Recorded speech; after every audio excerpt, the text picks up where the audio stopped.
Right then, United's dire sort of close season and dire season led to us looking at a complete midfield overhaul.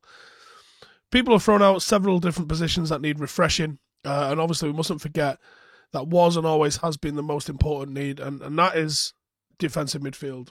With it looking like Martinez is probably going to come in as a centre-half, and perhaps someone who can deputise as a midfielder. There's one player that we've covered, I think, in a list previously.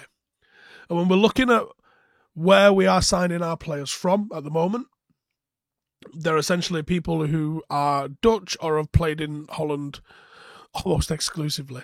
And it's no different. We've got PSV Eindhoven's Ibrahim Sangare.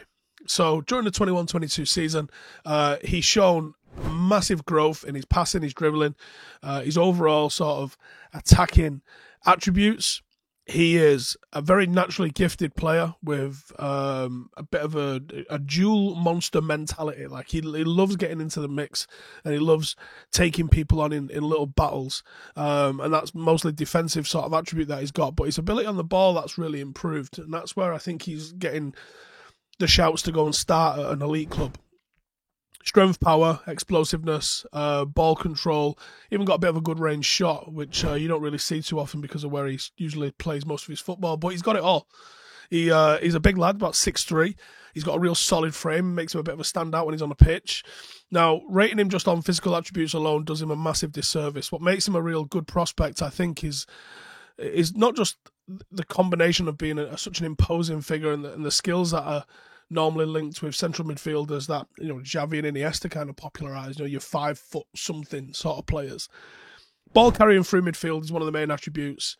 For that reason, I think he's been likened to Yaya Toure, and I understand the comparisons, but I think Yaya Toure is a little bit more box to box than he is. When he builds up a head of steam, though, he is reminiscent of what Yaya Toure was at full flight, which is magnificent. Given that sort of mobility and speed, he could be utilised at United to sort of sniff out potential counter-attacks when we're probably in the opposition half, dominating the ball, knocking it around, counter-press kind of scenarios when there's a bit of a live turnover.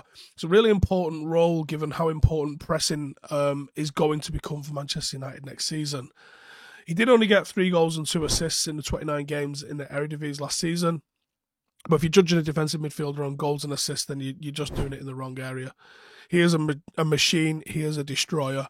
And for me, the 30-ish million that we've been quoted, and there's actually been some really sensible transfers, hasn't there, this summer?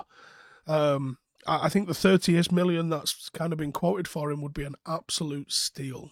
What do you guys think? Let me know in the comments. Is this another one that we need to go and get our teeth into? I'll see you in the next one. Real fan ownership, real fan input, real fan change, real fan power. 50 plus 1, we can go better than that. 100 plus none. Download our app, view the free content, read about the club, that's fine. But if you want more, become a member. To vote, to go behind the scenes, to make an impact, interact with a global community around the world, influencing how we grow, where we play, club ethics and values. The more members we have, the faster we grow. Support the club, run the club, own the club. This is ours and no one will take it away. The future is in all our hands.